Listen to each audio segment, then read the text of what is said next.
नमः शिवाय। आज हम छठा, सातवां व आठवां अध्याय विंध्येश्वर संहिता का पढ़ने जा रहे हैं। छठा अध्याय का मुख्य शीर्षक है ब्रह्मा विष्णु युद्ध। नंदिकेश्वर बोलते हैं, पूर्व काल में श्री विष्णु अपनी पत्नी श्री लक्ष्मी जी के साथ शेष शैया पर शयन कर रहे थे। तब एक बार ब्रह्मा जी वहाँ पहुँचे और विष्णु जी को पुत्र कहकर पुकारने लगे। पुत्र उठो, मैं तुम्हारा ईश्वर तुम्हारे सामने खड़ा हूँ। यह सुनकर विष्णु जी को क्रोध आ गया। फिर भी शांत रहते हुए वे बोले, पुत्र तुम्हारा कल्याण हो, कहो अपने पिता के पास कैसे आना हुआ। यह सुनकर ब्रह्मा जी कहने लगे, मैं तुम्हारा रक्षक हूँ, सारे जगत का पितामह हूँ, सारा जगत मुझ में निवास करता है।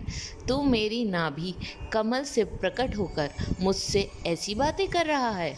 इस प्रकार दोनों में विवाद होने लगा। तब वे दोनों अपने को प्रभु कहते कहते एक दूसरे का वध करने को तैयार हो गए। हंस और गरुड़ पर बैठे दोनों परस्पर युद्ध करने लगे। ब्रह्मा जी के वक्षस्थल में विष्णु जी ने अनेकों अस्त्रों का प्रहार करके उन्हें व्याकुल कर दिया। इससे कुपित हो ब्रह्मा जी ने भी पलट के भयानक प्रहार किए। उनके पारस्परिक आघातों से देवताओं में हलचल मच गई। वे घबराए हुए और त्रिशूलधारी भगवान शिव के पास गए और उन्हें सारी व्यथा सुनाई। भगवान शिव अपनी सभा में उमा देवी सहित सिंहासन पर विराजमान थे और मंद मंद मुस्कुरा रहे थे। अब हम सातवां अध्याय पढ़ रहे हैं, जिसका शीर्षक है शिव निर्णय। महादेव जी बोले, पुत्रों मैं जानता हूँ कि तुम ब्रह्मा और विष्णु के परस्पर युद्ध से बहुत दुखी हो। तुम डरो मत, मैं अपने गणों के साथ तुम्हारे साथ चलता हूँ। तब भगवान शिव अपने नंदी पर आरूढ़ हो देवताओं सहित युद्धस्थल की ओर चल दिए। वहाँ छिपकर वे ब्रह्मा विष्णु के युद्ध को देखने लगे। उन्हें जब ये ज्ञात हुआ कि वे दोनों एक दूसरे को मारने की इच्छा से महेश्वर और पाशुपात अस्त्रों का प्रयोग करने जा रहे हैं, तो वे युद्ध को शांत करने के लिए महाअग्नि के तुल्य एक स्तंभ रूप में ब्रह्मा और विष्णु के मध्य खड़े हो गए। महाअग्नि के प्रकट होते ही दोनों के अस्त्र स्वयं ही शांत हो गए। अस्त्रों को शांत होते देखकर ब्रह्मा और विष्णु दोनों कहने लगे कि इस अग्नि स्वरूप स्तंभ के बारे में हमें जानकारी करनी चाहिए। दोनों ने उसकी परीक्षा लेने का निर्णय लिया। भगवान विष्णु ने शुक्र रूप धारण किया और उसको देखने के लिए नीचे धरती में चल दिए। ब्रह्मा जी हंस का रूप धारण करके ऊपर की ओर चल दिए। पाताल में बहुत नीचे जाने पर भी विष्णु जी को स्तंभ का अंत नहीं मिला, अतः वे वापस चले आए। ब्रह्मा जी ने आकाश में जाकर केतकी का फूल देखा। वह उसे फूल को लेकर विष्णु जी के पास गए। विष्णु ने उनके चरण पकड़ लिए। ब्रह्मा जी के छल को देखकर भगवान शिव प्रकट हुए।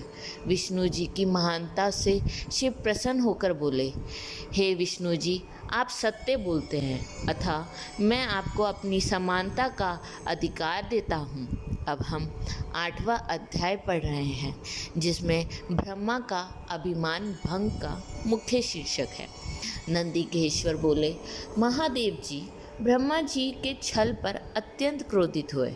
उन्होंने अपने त्रिनेत्र यानी तीसरी आँख से भैरव को प्रकट किया और उन्हें आज्ञा दी कि वह तलवार से ब्रह्मा जी को दंड दे।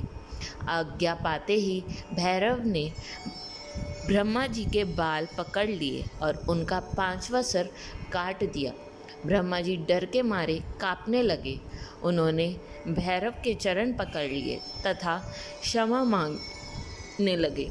इसे देखकर श्री विष्णु ने भगवान शिव से प्रार्थना की कि आपकी कृपा से ही ब्रह्मा जी को 5वां सिर मिला था, अतः आप इन्हें क्षमा कर दें।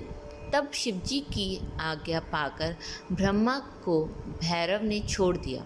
शिवजी ने कहा, तुमने प्रतिष्ठा और ईश्वरत्व को देखने के लिए छल किया है।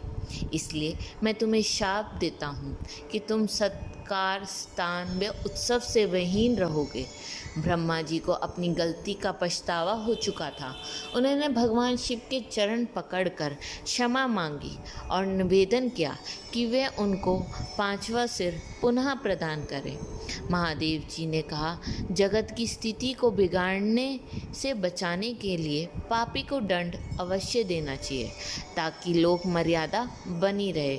मैं तुम्हें वरदान देता हूँ कि तुम गणों के आचार्य कहलाओगे और तुम्हारे बिना यज्ञ पूर्ण नहीं होंगे।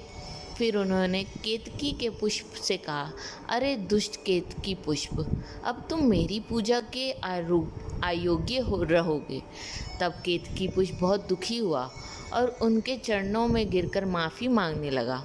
तब महादेव जी ने कहा, मेरा वचन तो झूठा नहीं हो सकता, इसलिए तू मेरे भक्तों के योग्य होगा। इस प्रकार तेरा जन्म सफल हो जाएगा।